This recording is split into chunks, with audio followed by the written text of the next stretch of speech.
नमस्कार दोस्तों। तो इस टॉपिक पे इंडियन ओशन डाइपोल और जो रिमेनिंग टॉपिक है वो कंप्लीट भी हो जाएगा। तो हमें इसमें देखना है कि जो इंडियन ओशन डाइपोल है वो क्या होता है, उसके टाइप कितने होते हैं और वो जो भारतीय मानसून है उस पर क्या इम्पैक्ट डालता है। ये 3-4 चीज़ बस देखेंगे, इसके अंदर ही ये सब घूमता रहेगा। देखिए, जो इंडियन ओशन डाइपोल होता है, तो अगर आप उसको समझेंगे कि डाइपोल का मतलब क्या होता है, जैसे मान लीजिए इस एग्जांपल से समझिए ये जी। तो जैसे मान लीजिए कभी ये ऊपर कभी ये ऊपर, है ना, इस टाइप की कंडीशन बनती है, जैसे ऑसिलेशन हो रहा है। ठीक है, तो डाइपोल में क्या होता है जैसे कभी ऐसी कंडीशन इस साइड होगा, कभी वो इस साइड होगा, ठीक है ना, कभी वो बीच पे होगा। तो ऐसे 3 कंडीशन बनती है, 1 2 3, या तो लेफ्ट में, या तो राइट में, या तो सेंटर में। तो क्या होता है कि जो इंडियन ओशन डाइपोल है, अब इंडियन ओशन को आप अगर देखें, तो अगर इस मैप में देखें तो सिर्फ ये जैसे पैसिफिक ओशन है, लेकिन अगर आप इंडियन ओशन को देखेंगे तो आपका इंडियन ओशन जो है वो इस वाले एरिया से लेकर के कहाँ तक फैला हुआ, पूरा ये वाला एरिया, ये आपका ऑस्ट्रेलिया है, इधर तक फैला हुआ है। ठीक है, तो ये आपका पूरा क्या है, ये इंडियन ओशन है ये पूरा। तो इस ओशन में जो भी एक्टिविटीज़ हो रही है उसके बारे में हम इसमें देखेंगे। तो इंडियन ओशन डाइपोल में क्या होता है, ये हो गया इंडियन ओशन का वेस्टर्न पार्ट, ये हो गया ईस्टर्न पार्ट। अब इस वेस्टर्न पार्ट में, ठीक है, जब वाटर गर्म होगा, इस जब इस ईस्टर्न पार्ट में अगर गर्म होगा तो यहाँ ठंडा होगा। ठीक है, और जब यहाँ ठंडा होगा तो यहाँ पे गर्म होगा। ठीक है, और एक कंडीशन रहेगी तटस्थ, न्यूट्रल। तो कितनी कंडीशन हो गई, 1 2 3, यहाँ ठंडा तो यहाँ गर्म, यहाँ गर्म तो यहाँ ठंडा, इस तरह की कंडीशन बनेगी। तो इसी प्रक्रिया को ही इंडियन ओशन डाइपोल बोलते हैं। ठीक है, समुद्री सतह के तापमान का एक अनियमित दोलन, जिसमें पश्चिमी हिंद महासागर की सतह का तापमान पूर्वी हिंद महासागर के तापमान की तुलना में क्रमिक रूप से कम एवं अधिक होता रहता है। ठीक है, इंडियन ओशन डाइपोल को भारतीय नीनो भी कहा जाता है। देखो, अल नीनो, भारतीय नीनो। ठीक है, सरल शब्दों में कहें तो पश्चिमी हिंद महासागर का पूर्वी हिंद महासागर की तुलना में बारी बारी से गर्म व ठंडा होना ही हिंद महासागर द्विध्रुव कहलाता है। भारतीय मानसून को हिंद महासागर द्विध्रुव भारतीय मानसून को पॉजिटिव और निगेटिव दोनों इम्पैक्ट पहुंचाता है। ठीक है, अब देखिए 3 प्रकार के होते हैं। ठीक है, पहला तो इसमें आप देखिए, पहला इसका टाइप है तटस्थ। ठीक है, न्यूट्रल, कोई दिक्कत नहीं, जो सामान्य अवस्था। दूसरा नकारात्मक, तीसरा सकारात्मक। अब भारतीय मानसून पर प्रभाव के आधार पर नकारात्मक सकारात्मक। ठीक है, क्योंकि हम ऑस्ट्रेलिया की पीएससी की तैयारी तो कर नहीं रहे हैं, इस हिसाब से हम इंडिया के मानसून पर क्या इम्पैक्ट पड़ता है वो देखेंगे। तो आपको देखिए, तटस्थ इंडियन ओशन डाइपोल में क्या होता है, पूर्वी हिंद महासागर की समुद्र सतह का तापमान सामान्य से थोड़ा ज़्यादा होता है। तटस्थ इंडियन ओशन डाइपोल में पूर्वी हिंद महासागर मतलब ईस्टर्न इंडियन ओशन में ऑस्ट्रेलिया के उत्तर पश्चिमी तट के पास प्रशांत महासागर से गर्म जल के प्रवाह के कारण पूर्वी हिंद महासागर समुद्री सतह का तापमान कैसा होता है, ज़्यादा होता है। वस्तुतः पूर्वी हिंद महासागर में सामान्य से थोड़ा अधिक वर्षा होती है। ठीक है, इस तटस्थ आईओडी लगभग समान मानसून की तरह होता है। तो इसमें इंडिया में कोई दिक्कत नहीं आती। लेकिन नकारात्मक वाले में क्या होता है, जब पूर्वी हिंद महासागर का तापमान पश्चिमी हिंद महासागर तुलना में सामान्य से बहुत अधिक हो, मतलब वेस्टर्न इंडियन ओशन से ज़्यादा ईस्टर्न इंडियन ओशन का टेम्परेचर हो। ठीक है, ये बोलना चाह रहा है, मतलब पश्चिमी हिंद महासागर की तुलना में सामान्य से बहुत अधिक हो। वस्तुतः लगातार लंबे समय तक प्रशांत महासागर से पूर्वी हिंद महासागर में गर्म जल के प्रवाह से पूर्वी हिंद महासागर के तापमान में अधिक वृद्धि होती है। अब ये क्या होता है कि जो ये वाला एरिया है ना, इसी वाला जो एरिया है, तो इधर प्रशांत महासागर से आपका पानी आया, ठीक है, इस एरिया में। अब यही वाला जो गर्म पानी है वो जब इस एरिया तक विस्तारित हो जाता है तो यहाँ पे 2 चीज़ें हो जाती हैं। एक तो ये हिस्सा, इस गर्म पानी की वजह से ये हिस्सा और गर्म हो गया। ठीक है, तो इसकी वजह से क्या हुआ, जो यहाँ पे प्रशांत जो पश्चिमी हिंद महासागर वाला एरिया था उसकी तुलना में ये ज़्यादा गर्म है और ये वाला कम गर्म है, ठंडा है ये। ठीक है। तो इसका रीज़न क्या है गर्म होने का, ये जो प्रशांत महासागर से गर्म पानी इस ओर आ रहा है ना, जो ये अल नीनो प्रभाव आता है, तो ये वाला हिस्से को पूरा गर्म कर देता है। तो यहाँ पे क्या होता है, हाई प्रेशर होता आता है, हाई प्रेशर हो जाएगा तो ये समुद्र में, जब समुद्र का तापमान जो है ज़्यादा हो जाता है, तो इसकी वजह से क्या होता है, यहाँ पे बारिश होती है। ठीक है, ऊपर उठेगा और बारिश होगा। ठीक है, ये वाला सीक्वेंस चलता है। अब देखते हैं इसमें आगे क्या होता है। ये देखिए, जैसे इंडियन ओशन डाइपोल में देखिए, जो ये पॉजिटिव कंडीशन, यही पॉजिटिव कंडीशन में, ठीक है, कब पॉजिटिव कंडीशन में है कि जब वेस्ट वाला हिस्सा जो है ये जब गर्म रहे, तो इंडिया के लिए फेवर में है ये। ठीक है, और जब ये वाला हिस्सा, ऑस्ट्रेलिया वाला हिस्सा कूलर है, तब ये वेस्ट वाला हिस्सा गर्म रहेगा। लेकिन इसी का उल्टा कर दीजिए तो नेगेटिव इंडियन ओशन डाइपोल हो जाएगा, और जब इसको गर्म रखिए, इसको ठंडा रखिए, तो पॉजिटिव इंडियन ओशन डाइपोल हो जाएगा। ठीक, अब जैसे इसमें आगे देखें कि सकारात्मक इंडियन ओशन डाइपोल में क्या होगा, जब पश्चिमी हिंद महासागर की तुलना में बहुत अधिक गर्म हो। ठीक है, जब पश्चिमी हिंद महासागर पूर्वी हिंद महासागर की तुलना में अधिक गर्म हो, इसे सकारात्मक आईओडी कहते हैं। भारतीय मानसून पर प्रभाव, तटस्थ Indian ocean dipole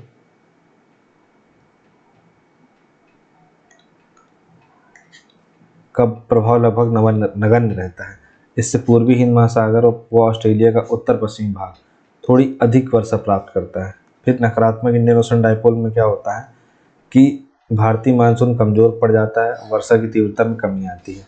horn of Africa व पश्चिमी हिंद महासागर में अत्यधिक कम वर्षा होती है, जबकि इसके विपरीत पूर्वी हिंद महासागर व ऑस्ट्रेलिया के उत्तर पश्चिमी भाग में अधिक वर्षा होती है।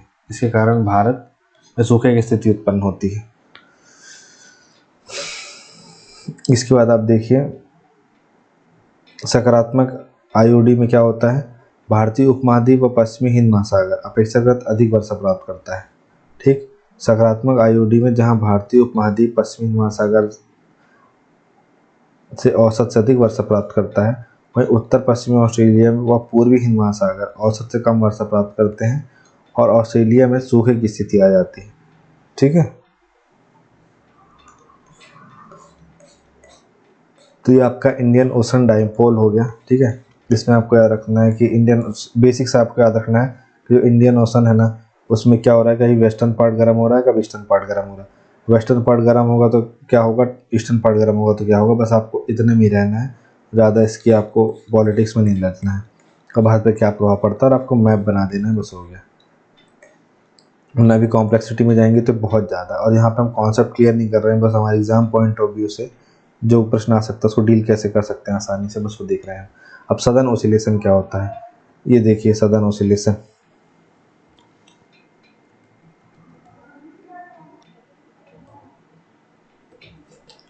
ठीक है, तो दक्षिणी दोलन क्या होता है कि ये जो सदन ओसिलेशन है, ठीक है, इसका मतलब ये होता है कि ये हाई प्रेशर जब इधर होगा तो ये ऊपर हो जाएगा, लो प्रेशर जब इधर होगा तो ये नीचे हो जाएगा।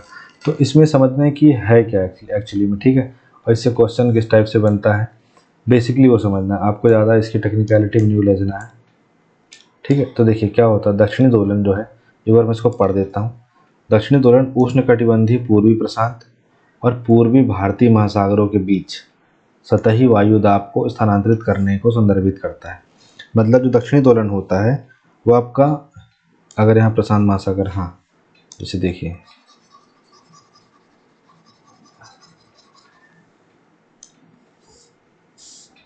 इसको अगर मैं और विस्तारित करूँ जैसे, ठीक, जैसे आप ये वाला हिस्सा देखिए।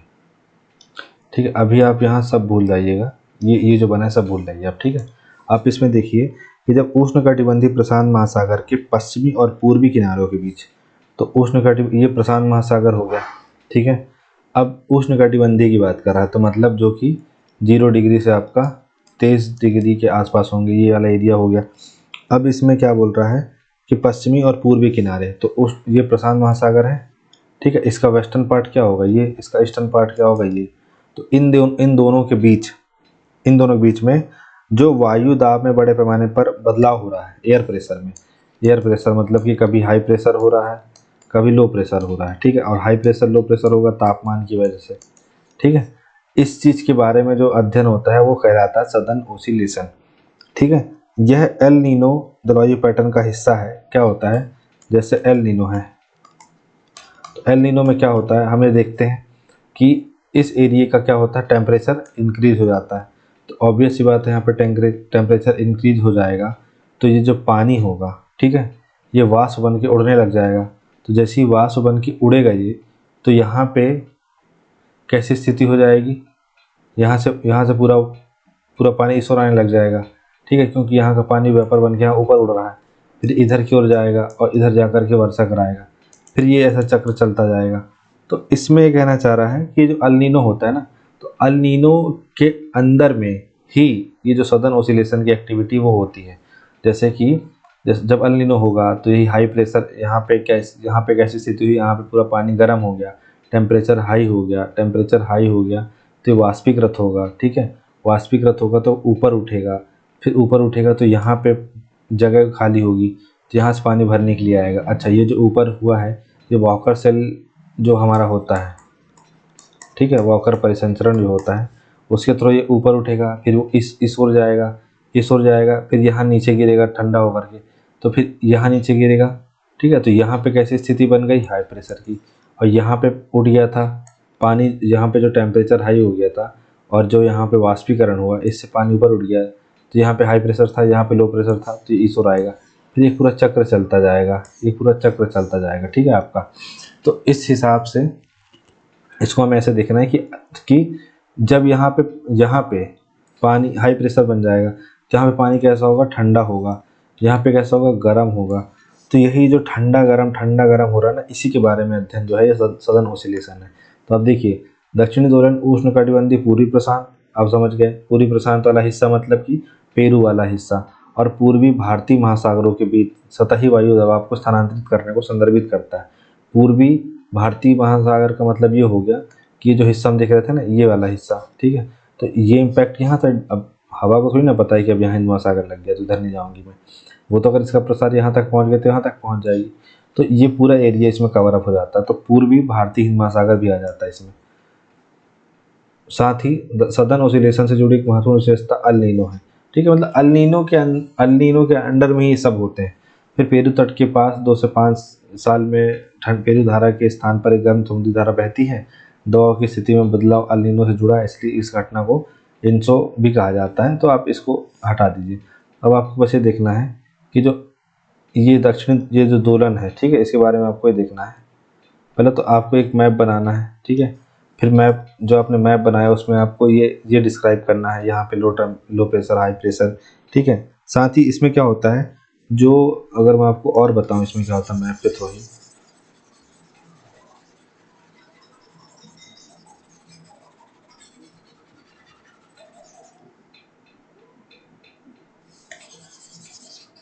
देखिए इसमें क्या होता है कि जो पूर्वी और पश्चिमी प्रशांत महासागर के बीच वायु दाब में उतार चढ़ाव वाला पैटर्न तो चल ही रहा है। अच्छा, इसको मापा कैसे जाता है, तो इसको सदर्न ओसिलेशन इंडेक्स से मापते हैं इसको, ठीक। सदर्न ओसिलेशन इंडेक्स जो ताहिती और डार्विन में वायु दाब की तुलना करता है, ठीक। जैसे देखिए ये जो हमारा है ये ताहिती है, ठीक है, ये ताहिती वाला पोर्शन है, और ये डार्विन है, डार्विन ऑस्ट्रेलिया में है, ठीक है। तो ये वाला जो हिस्सा है, जब इस वाले हिस्से में लो प्रेशर है, मतलब यहाँ पर टेम्परेचर हाई है, मतलब कि यहाँ से पानी जो है वाष्पिक, देखिए यहाँ पे ऐसा समझिए आप, सिंपल समझिए कि ये हाई प्रेशर की स्थिति है, ये लो प्रेशर की स्थिति, ठीक है, क्योंकि यहाँ पर टेम्परेचर हाई है। अच्छा, अब ये हाई प्रेशर की स्थिति है, हाई प्रेशर की स्थिति है तो क्या होगा, देखिए यहाँ पे ये पानी इस ओर जाएगा, हाई प्रेशर से लो प्रेशर की ओर जाएगा, ठीक है। अब यहाँ पे लो प्रेशर का मतलब यहाँ पे टेम्परेचर हाई रहा होगा, तो यहाँ का जो पानी है ये वाष्पीकृत होकर के ऊपर उठा होगा। तो आप सोचिए कि जहाँ पर ये तालाब है एक, जो ठंडी जगह पे है, ये तालाब है जो गर्म जगह पे है, मतलब इस पे सूर्य की किरण पड़ रही है एकदम सीधी, तो ये वाष्पीकृत हो गए तो इसका पानी ऊपर उठ जाएगा। तो अगर इसे मान लीजिए 10 लीटर पानी है और इसमें भी 10 लीटर पानी है, तो शाम तक में इसके पानी में कुछ कमी आ जाएगी, मान लीजिए 8 से 9 लीटर हो जाएगा ये, और अगर ये 8 से 9 लीटर हो जाएगा और फिर अगर आप इसको तराजू में दोनों को तौलेंगे तो ये वाला ऊपर रहेगा, ये वाला ऊपर रहेगा, ये वाला ऊपर रहेगा ना। तो बस यही जो स्थिति है इसी को ही सदन ओसिलेशन कहा जाता है। ठीक है, कि जैसे ही मतलब इस क्षेत्र में पानी का भार ज़्यादा है, क्यों? क्योंकि पानी ठंडा है। इस क्षेत्र में पानी का भार कम है क्योंकि पानी गर्म है। तो इसलिए अगर जब आप तराजू से इसको तौले तो स्थिति ऐसी आएगी कि ये वाला हिस्सा ऊंचा रहेगा और ये नीचा रहेगा। यही सदन ओसिलेशन है, बस इससे ज़्यादा इसमें कुछ नहीं पढ़ना है आपको। ठीक, अब हम इसमें आगे बढ़ेंगे कि जो हमारा जलवायु परिवर्तन है, ठीक है, उसके बारे में हम देखेंगे कि जलवायु परिवर्तन के बारे में पूरा समझेंगे कि जलवायु परिवर्तन जो है उसके कारण क्या है। फिर हम ये समझेंगे कि जलवायु परिवर्तन जो है उसका प्रभाव क्या है। ये वाला टॉपिक हमारा इन्वायरमेंट भी अच्छे से कवर कर देगा। फिर जलवायु परिवर्तन वाले में हम यही पढ़ेंगे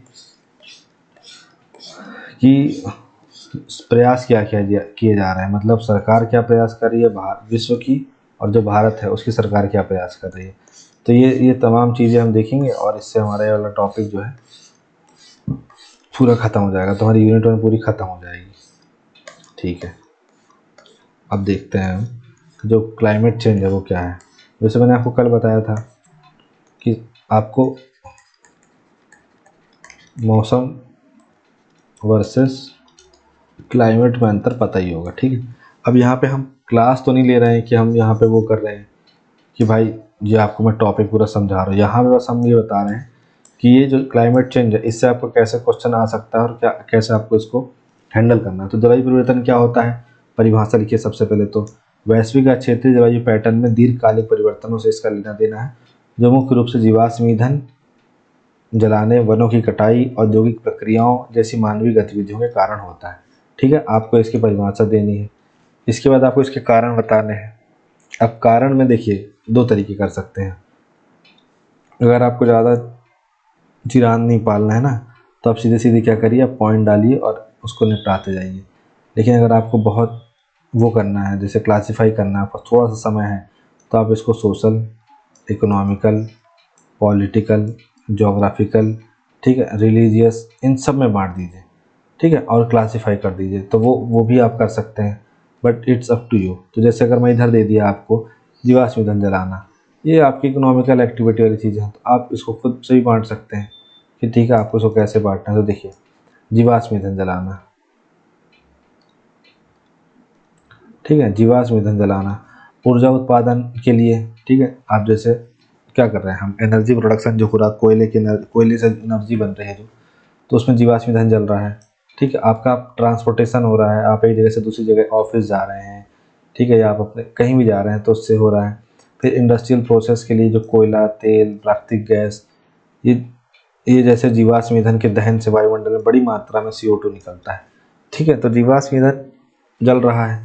फिर वनों की कटाई, कृषि, इसके बाद शहरीकरण के लिए जंगलों को साफ करने से प्रकाश संश्लेषण के माध्यम से CO2 को अवशोषित करने की पृथ्वी की क्षमता कम हो जाती है, जिससे वायुमंडलीय CO2 का स्तर बढ़ जाता है और ग्लोबल वार्मिंग में योगदान होता है। ठीक है, अभी देखा होगा आपने हैदराबाद में, ठीक है, हैदराबाद में ही शायद वो फॉरेस्ट कटिंग जो हुई है, जिसमें बहुत सारे, मतलब सबसे बड़ा क्लाइमेट चेंज का नुकसान ये जो हैबिटेट लॉस होता है ना, वो सबसे बड़ा नुकसान है उसका, हैबिटेट लॉस होना।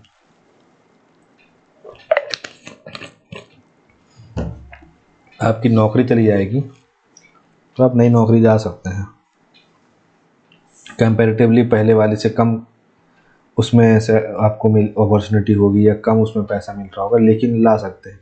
लेकिन अगर आपका घर चला गया तो आप उसको 4 दिन 10 दिन में नहीं ला सकते ना, आपको बहुत टाइम लगेगा। फिर इंडस्ट्रियल प्रोसेस जो होती हैं कि मैन्युफैक्चरिंग हो रही है, जैसे सीमेंट कंस्ट्रक्शन हो रहा है, केमिकल एक्टिविटीज़ हो रही हैं, जैसे अभी जो मिथाइल आइसोसाइनेट जो था अपना यूनियन कार्बाइड फैक्ट्री का, उसका कोयला पीतमपुर में जल रहा था।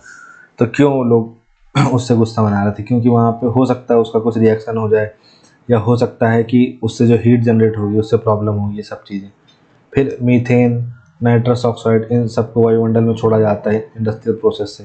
जैसे अगर आप देखें आपके देवास में, अगर आप पीथमपुर साइड जाएँ तो इंदौर में, महू साइड जाएँ इंदौर में, तो आपको ढेर सारी ऐसी फैक्ट्रीज देखने को मिलेंगी। इवन दो अगर जब आप उज्जैन रोड साइड जाएंगे तो आपको देखने को मिलेगा।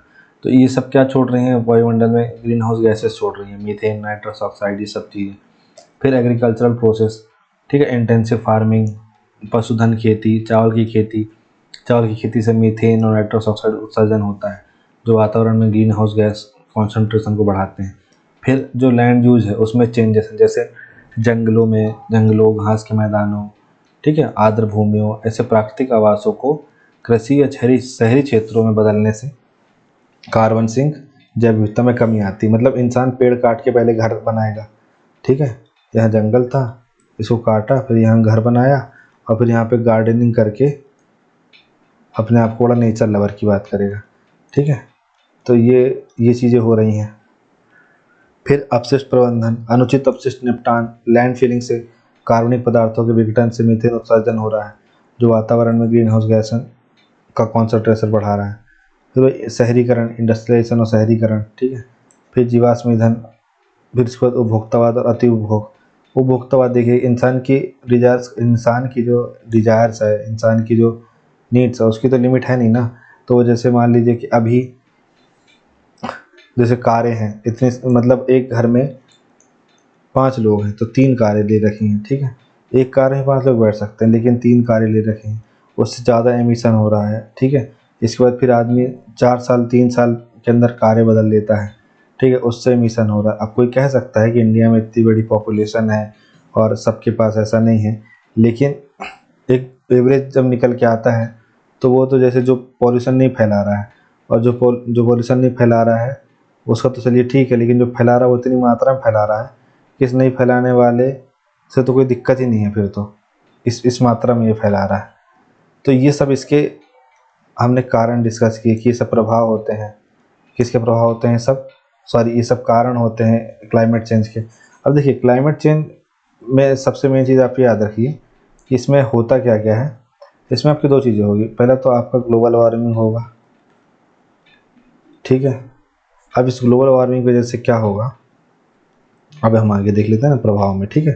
तो आपको क्या याद रखना है, आपको परिभाषा लिखनी है, फिर उसे कारण लिखने हैं, फिर प्रभाव। जैसे टेम्परेचर बढ़ रहा है, ठीक है, टेम्परेचर क्यों बढ़ रहा है, क्योंकि जो ग्रीन हाउस गैस है, ठीक है, वो कैसी गैस है, जब वो पृथ्वी के अंदर आती हैं, ठीक है, तो वो आ तो जाती हैं, लेकिन जब वो उनको पृथ्वी से बाहर निकलना होता है तो वो आसानी से नहीं निकल पाती, ठीक, क्योंकि आते समय उनकी वेवलेंथ शॉर्ट होती है, जाते समय लॉन्ग होती है, ठीक है। लॉन्ग वेवलेंथ है, इसका मतलब है कि इसकी स्पीड कम है और ये निकल नहीं पाती हैं। तो जैसे कार्बन डाइऑक्साइड हो गई, अब ये रह गई।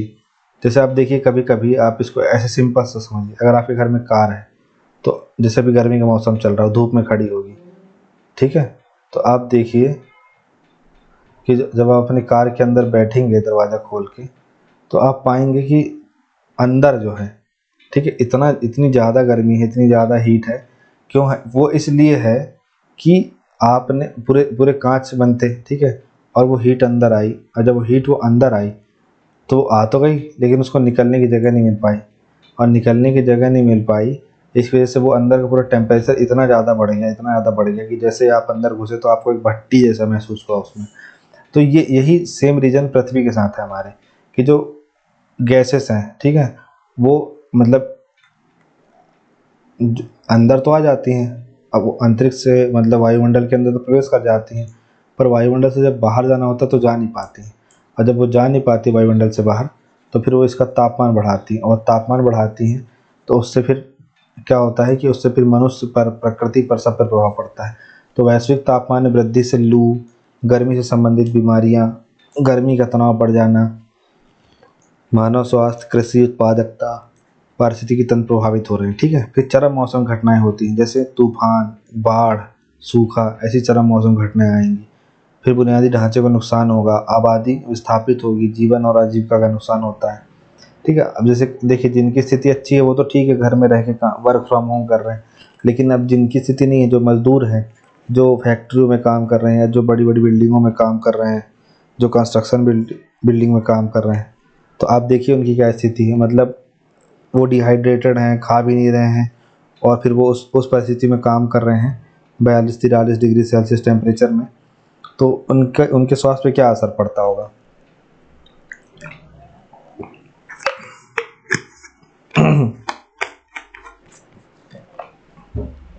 इसके अलावा क्या हो रहा है कि समुद्र के स्तर में वृद्धि हो रही है। क्यों हो रही है?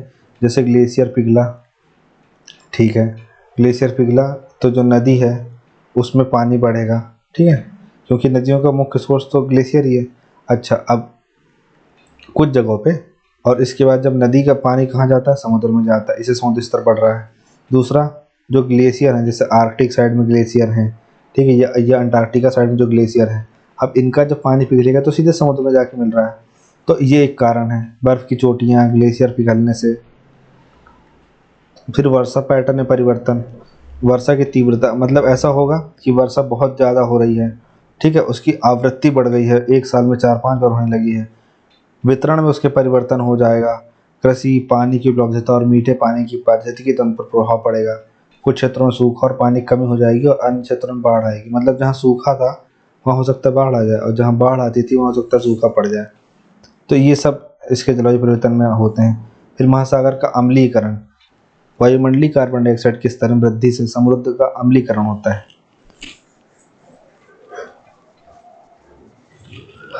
जिससे समुद्री पारिस्थितिकी तंत्र, मूंगा चट्टानें और समुद्री जैव विविधता प्रभावित होती है, जिसका मत्स्य पालन, खाद्य सुरक्षा, तटीय अवस्थाओं पर प्रभाव पड़ता है। फिर जैव विविधता का नुकसान, जलवायु परिवर्तन पारिस्थितिकी तंत्र, आवास और प्रजातियों के वितरण को बाधित करता है, जिससे जैव विविधता का नुकसान होता है। विलुप्त होने के जोखिम और पारिस्थितिकी तंत्र असंतुलन होता है, जिससे पारिस्थितिकी तंत्र सेवाएं और लचीलापन होता है, ठीक है।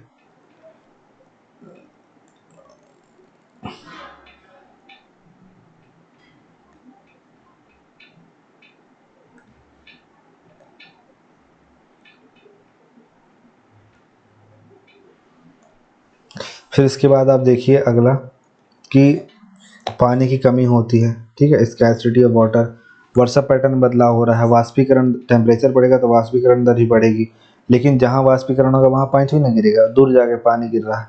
तो जहाँ पानी है वहाँ सूखा है, जहाँ सूखा है वहाँ पानी आ रहा है।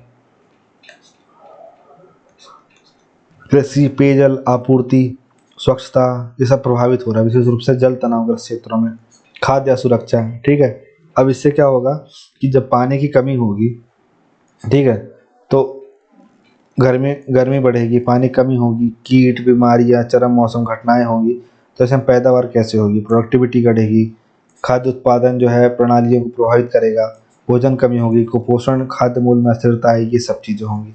स्वास्थ्य जोखिम, जलवायु परिवर्तन, हीट वेव, वायु प्रदूषण, जल जनित रोगों, वेक्टर जनित रोगों, खाद्य असुरक्षा, मानसिक स्वास्थ्य प्रभावों के जोखिम के माध्यम से, स्वास्थ्य प्रभावों के माध्यम से स्वास्थ्य जोखिम को बढ़ा देता है, जिससे कमजोर आबादी पर प्रतिकूल प्रभाव पड़ता है, ठीक है। सामाजिक व्यवधान क्या होगा? देख लीजिए, सामाजिक व्यवधान आपका ये होगा कि सामाजिक असमानताओं, विस्थापन, प्रवासन, प्राकृतिक संसाधनों पर संघर्ष और भू राजनीतिक तनाव को बढ़ाएगा, जिससे सामाजिक अशांति, राजनीतिक अस्थिरता और मानवीय संकट पैदा होगा। जैसे देखिए, बांग्लादेश जो है वो नदियों का घर है, मतलब उधर बहुत सारी नदियाँ हैं, ठीक है, जैसे पद्मा, जमुना, बराक, मेघना, तीस्ता, रंजीत, मतलब ये सब नदियाँ तो हैं ही। इसके अलावा अगर आप देखेंगे उसमें कि समुद्र के किनारे ही है वो, तो समुद्र जल स्तर जो बढ़ रहा है उसका, तो उससे जो उसके कोस्टल इलाके हैं वो डूबते जा रहे हैं। तो अब लोग वहाँ से पलायन भी कर रहे हैं, तो पलायन करके कहाँ आएंगे? इंडिया की ओर आएंगे, क्योंकि उनके बगल में तो इंडिया ही है। अच्छा, वो इंडिया की ओर आएंगे तो इससे हमें क्या दिक्कत है? इससे हमें दो दिक्कतें। पहला तो ये है कि उनके पास रहने के लिए आवास नहीं है, कुछ भी नहीं, और रिफ्यूजी हैं, ठीक है। और उससे इन क्षेत्रों में जो पॉलिटिशियन हैं, जो चीज़ें हैं, ये वोट बैंक की राजनीति के लिए उन्हें एंट्री तो दिला देंगे, लेकिन वो स्ट्रेटजिकली भी खतरा है और जोग्राफिकल भी खतरा है। पहले तो रिसोर्स अनमैनेज्ड होगा, और दूसरा रणनीतिक रूप से देखा जाए तो ये भी एक खतरा है। अगला आप देखिए, कृषि उत्पादन में कमी, ऑब्वियस सी बात है, फसल चक्र गंभीर रूप से बाधित होगा, ठीक है, कीट संक्रमण बढ़ेगा, मृदा कटाव बढ़ेगा, जल की कमी होगी, ठीक है, ये सब होगा। इसके साथ ही आप देखिए तो इसके साथ ही आप देखेंगे कि मत्स्य पालन क्षेत्र में व्यवधान आएगा। समुद्र की सतह का बढ़ता तापमान मत्स्य प्रजातियों के वितरण और व्यवहार को बाधित कर सकता है। कुछ प्रजातियां ठंडे जल में प्रवास कर सकती हैं या अपने प्रवासी प्रतिरूप को बदल सकती हैं, ठीक है। तो ये तमाम चीज़ें होंगी कि मतलब समुद्री जीवन भी बाधित होगा, बहुत सारी चीज़ें होंगी। स्वास्थ्य लागत में वृद्धि आएगी, मलेरिया, डेंगू, हैजा, हीट स्ट्रोक, श्वसन संक्रमण, ये सब बीमारियां बढ़ेगी। बच्चों, महिलाओं, बुजुर्गों, गरीबों से कमज़ोर समूहों के पोषण और कल्याण को प्रभावित कर सकता है ये। स्वास्थ्य लागत क्या हो जाएगी, आय को कम कर सकती है, श्रम उत्पादकता को कम कर सकती है, सार्वजनिक व्यय को बढ़ा सकती है। WHO के अनुसार 2030 से 2050 के बीच जलवायु परिवर्तन के कारण प्रतिवर्ष लगभग 2.5 लाख अतिरिक्त मौतें कुपोषण, मलेरिया, डायरिया, गर्मी और तनाव के कारण होने की आशंका है। ठीक है, फिर उसके बाद क्षतिग्रस्त बुनियादी ढांचा। जलवायु परिवर्तन समुद्र के स्तर में वृद्धि, तटीय क्षरण, भूस्खलन, तूफान, बाढ़, हीट वेव के कारण भौतिक बुनियादी ढांचे जैसे सड़क, पुल, रेलवे, बंदरगाह, हवाई अड्डे, विद्युत संयंत्र, जल आपूर्ति प्रणाली और इमारतें क्षतिग्रस्त हो सकती हैं। क्षतिग्रस्त अवसंरचना आर्थिक गतिविधि, व्यापार, कनेक्टिविटी को बाधित कर सकता है और रखरखाव एवं प्रतिस्थापन लागत में वृद्धि कर सकता है। उदाहरण, भारत को पिछले दशक में बाढ़ के कारण 3 बिलियन अमेरिकी डॉलर की आर्थिक क्षति हुई, जो वैश्विक आर्थिक नुकसान का 10% है। इसके बाद देखिए आप, औद्योगिक उत्पादन भी जो है वो कम होता जाएगा। ठीक है, जलवायु परिवर्तन, नए जलवायु अनुकूल नियमों, पुराने स्टॉक के कम उपयोग, उत्पादन प्रक्रियाओं के ट्रांसफर, जलवायु संबंधी नुकसान के कारण गतिविधियां बाधित जैसे कारकों के कारण औद्योगिक क्षेत्र में परिचालन लागत बढ़ा सकता है। ठीक है, फिर ऊर्जा संकट होगा, प्राथमिक ऊर्जा मांग वर्ष 2030 तक देखिए तापमान बढ़ेगा, एसी की डिमांड होगी, लोग समझ जाइए आप। ठीक है, फिर ऐसी चीज़ें बनाने की डिमांड होगी, उससे इंडस्ट्री भी चलेगी, फिर वित्तीय सेवाओं पर भी कुछ प्रभाव पड़ेगा। तो ये तमाम चीज़ें हैं जो जो उसको परेशान करेंगी। अब देखिए वैश्विक प्रयास पहले देख लेते हैं। तो आप इसके पहले भी जा सकते हैं, जैसे UNFCCC जो है, ये आप इसको 1992 जो अर्थ समिट हुआ था वहाँ से भी शुरू कर सकते हैं। लेकिन अगर हम यहाँ से देखें, ठीक है, जो अब इतने सारे तो लिखने को आएंगे, निबंध तो लिखना नहीं है। हाँ, निबंध लिखना होगा तो अलग बात है, लेकिन यहाँ पे जो मोस्टली 11-10 नंबर का जो क्वेश्चन आ सकता है उसमें से पेरिस समझौता 2015 में, इसमें क्या हुआ, ग्लोबल वार्मिंग को पूर्व औद्योगिक स्तर से 2 डिग्री सेल्सियस से नीचे सीमित करना है। दूसरा, UNFCCC सम्मेलन, राष्ट्रों के बीच जलवायु कार्रवाई और समझौते पर बातचीत करने के लिए वार्षिक बैठकें 1995 से करता है ये। फिर एक ग्रीन क्लाइमेट फंड, ठीक है, जो 2010 में बना। इसके बाद क्योटो प्रोटोकॉल 1997 में, ये तीसरी कॉप थी। ठीक है, कॉप 3, इसमें क्या किया गया था, इसमें कहा गया था कि जो बाध्यकारी उत्सर्जन कटौती लक्ष्य निर्धारित करना था, क्या जो कार्बन एमिशन हो रहा था ना, उसको कम करने के लिए किया गया था। ठीक है, फिर जलवायु परिवर्तन, इसमें जलवायु परिवर्तन पर inter governmental panel on climate change, तब नीति निर्माताओं के लिए जलवायु विज्ञान और प्रभावों का आकलन करने वाली वैज्ञानिक संस्था थी, ठीक है, IPCC। फिर वैश्विक पर्यावरण सुविधा, ग्लोबल इन्वायरमेंट फैसिलिटी, मतलब बायोडाइवर्सिटी कंजर्वेशन, जलवायु परिवर्तन समन, और इसके अलावा भी बहुपक्षीय निधि वित्त पोषण परियोजनाओं के लिए इसको स्टैब्लिश किया गया था। कार्बन मूल्य निर्धारण पहल, कटौती प्रयासों को प्रोत्साहित करने के लिए। ठीक है, फिर वनों की कटाई और वन क्षरण से उत्सर्जन को कम करना, REDD+। ठीक है, इसके बाद स्वच्छ विकास तंत्र, इसके बाद अंतर्राष्ट्रीय नवीकरणीय ऊर्जा एजेंसी IRENA, ये इसका हेडक्वार्टर है सऊदी अरेबिया में। तो ये सब चीज़ें इस्टेब्लिश की गई। ठीक है, इसके बाद इंडिया में क्या किया गया, तो इंडिया में national action plan on climate change 2008 में, इसके अंतर्गत national solar mission, national mission for sustainable agriculture, ये सब शुरू किया गया। ऐसे 8 मिशन जारी किए गए इसके अंदर।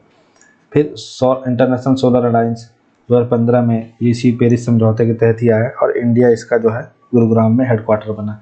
फिर Amrut mission, Atal mission for rejuvenation urban transformation, इसमें जो शहरी बुनियादी ढांचे हैं और सेवाओं में सुधार करना है ताकि जो जलवायु अनुकूल शहर बन सके।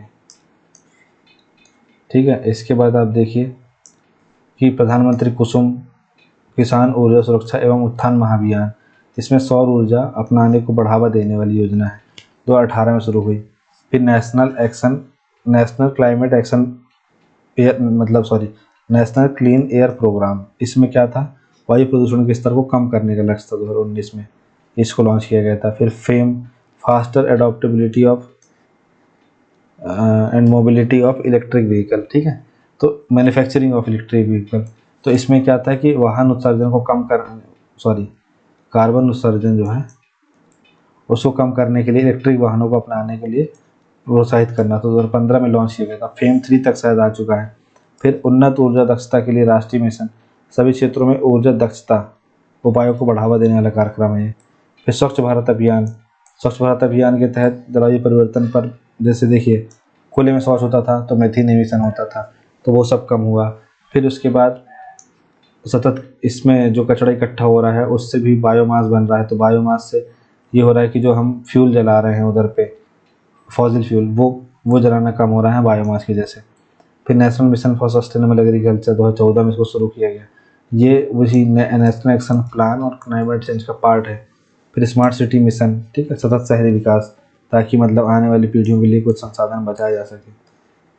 इसके बाद आप देखिए पंचामृत योजना जारी की गई थी, जहां वर्ष 2030 तक 500 गीगावाट गैर जीवाश्म ऊर्जा क्षमता तक पहुंचना है।